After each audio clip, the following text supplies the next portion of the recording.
It's the second week of the playoffs, and every team is hoping it has a better week than this guy. District finals tonight in a rematch of last year's district final. Rockford is hosting Hudsonville. The Eagles won this matchup last year, but the Rams won this matchup earlier in this season when it was our game of the week in week 4.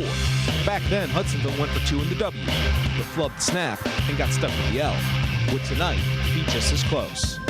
Another week, another rematch of the Lowell Red Arrows against a conference foe. This time, it's the Grand Rapids Christian Eagles. Gabe Steed, Ryan Stevens, and company pulled the double for a second week in a row, or did the Eagles win the meeting that matters most? Can anyone slow down Muskegon Catholic Central? The Fowler Eagles might be up to the task. Both teams meeting up with perfect 10-0 marks, but only one would enjoy the sweet thrill of win number 11. We thought about finishing our final blitz with everyone back in the studio, but then we thought, do it live! I'll write it and we'll do it live! The Blitz starts now.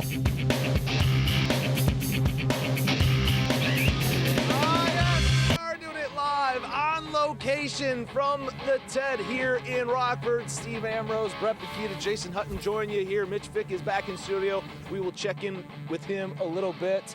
What a fantastic week of football yet again for us. And guys, it is our last week, but we close out strong here. Well, you got to go out in the elements. I mean, if we're going to cover a season like we had with players and coaches, we need to do our share and get out in the elements. And it's bittersweet because it's the last Blitz, but high school football will continue. Yes. So 3 more rounds of playoffs, but it doesn't have the same feel without the rush of the Blitz. High school football will continue for some teams, not all, as some teams saw their season come to an end tonight. Revenge was on the mind for both Hudsonville and Rockford in our game of the week. You know, back in week 4, the two schools played a classic game in which the Eagles lined up to go for 2 and the win late in the 4th quarter.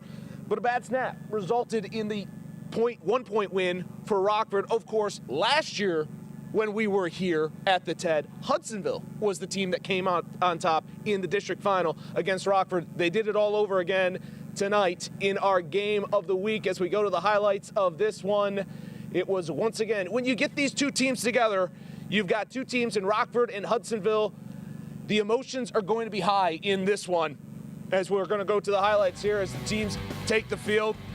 First quarter, Mason Oppel, 27 yards, 9-0 Hudsonville at that point, and they were just getting warmed up later in the first. Oppel, 47 yards. Oh boy, he was in for a big night, and so was the Eagles on the ground. It's 16-0 Hudsonville. To the second, Rockford, Landon Haney.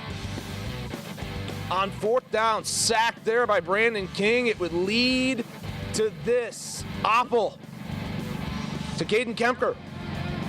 It's 23-0 Hudsonville at the half. Now 30-0 Eagles. Third quarter, Ethan LaCour, 2 yards.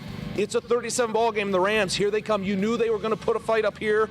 And Tyler Bradfield takes it from 29 yards out. 2-point conversion good. It's 30-15. It's a 2-possession game. Rockford's back in this thing. Last chance here for Rockford. Bradfield pass on 4th down goes incomplete. Hudsonville goes on to do it again. It's deja vu all over again. 37-15 the final. They add another one. Mason Oppel, huge night in this one. 21 carries, 208 yards rushing, 2 touchdowns on the ground, 1 through the air. Kyle Toth, senior running back, 14 carries, 143 yards, and 1 score in this one. Let's bring in our 2 fellas here that are with me now. And Brett Paquita, you called this game, I think, a little surprising to see the way Hudsonville came out and dominated to start this game. I was, but, you know, we kind of felt that Mason Oppel was going to be the story in this game. Remember, we talked about that in our 5 and 6 o'clock hits in the news, and he came out just like in the first game, Jason. I mean, dominating, gashing the Rams' defense. They had no answer for that quarterback-keeper play off the end. Well, first, before I get to that, I want to say Brandon King, I'm sure, appreciates the credit for that sack, but Dalton Agers, the one who actually made the sack, we'll give him the credit for making that play to turn the ball over. And then you talk about the quarterback play in Mason Oppel, and we've seen him been there, done that. 3 years now as a starter for Hudsonville. You know, Chris Podorowski, our photojournalist who shot the game with you during the regular season, and he said tonight, Oppel's going to play well, and that'll be the difference for Hudsonville, and boom. He hit it right on the head. Oppel carries them to victory. You get out to that big lead. You know, Rockford made it close, but Hudsonville ultimately holds on. Pretty impressive. Think about this. They got in at 5 and 4. Weren't even sure if they were going to get in. Here they are, back-to-back district champs. And you look at it, too. They lost in Granville in Week 9, and Granville needed that game a little more than they did, but yet They put them at 5-4. They get second life, but you look at the 2 West Ottawa games and now this Rockford game, they were impressive in putting up points in all those. Oh, the difference that Hudsonville was saying after the game was the play here of this offensive line so much from week 4.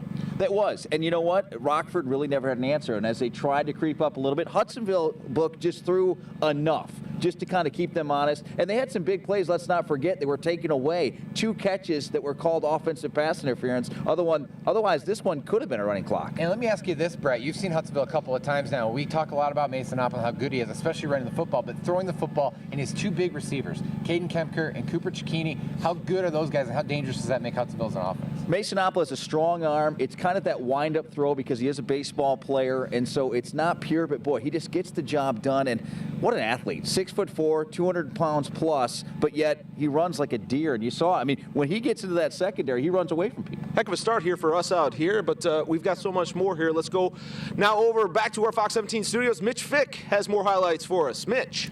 Steve, I'm missing you back here. It's too lonely, but I'm going to trudge on without you. All the best. All right, Portage Northern was the only team to beat Battle Creek Lakeview entering tonight's district final rematch between the same 2 schools. That game was 71 days ago. A lot can change in that amount of time. The Huskies have never advanced to the regional finals in their school's history. Meanwhile, the Spartans last made it to the regionals in 1983. They were Class B state runner-ups that year.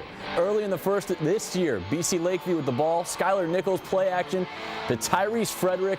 Tyrese making moves. Left and right, he's making them miss. All the way down to the 10. And then on 3rd and goal, just a couple plays later, Dreyon Kemp in from a yard out. Spartans go up 7-0. Late in the first half, BC still up by that score, releasing some balloons. And this time, Kemp again from 4 yards out. Spartans up 14-0 at the half. Now in the 3rd, Nichols on play action again, bouncing outside and keeping it himself all the way down to the 10. Inside the 10 goes 60+ there. Kemp adds a 3rd touchdown, and Lakeview advances 21-0. Let's just get right back out to Rockford and the fellas to break this one down, guys.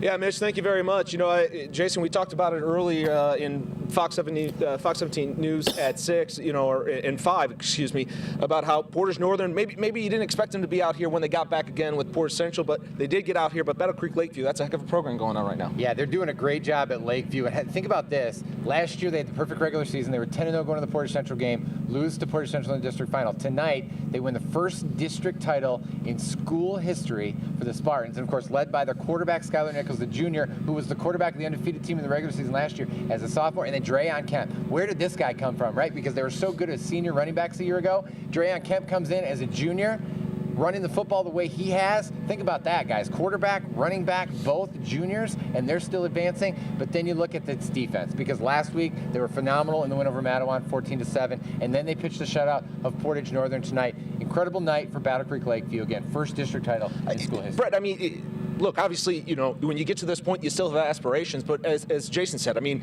for them, uncharted territory. Is it almost a case they're playing with house money now?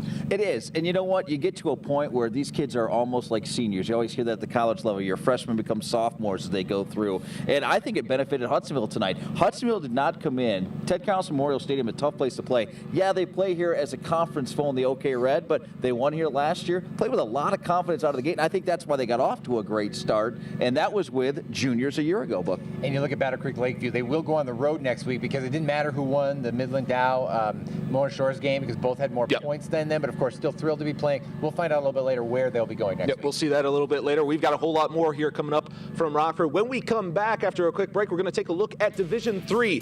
Zeeland West has been unstoppable all season. Tonight, the Ducks went hunting for a 5th district title with the Lakeshore Lancers in town. And Grand Rapids Christian and Lowell, they just did not get enough of each other in the regular season. So tonight they played again, this time with some hardware on the line at Red Arrow Stadium.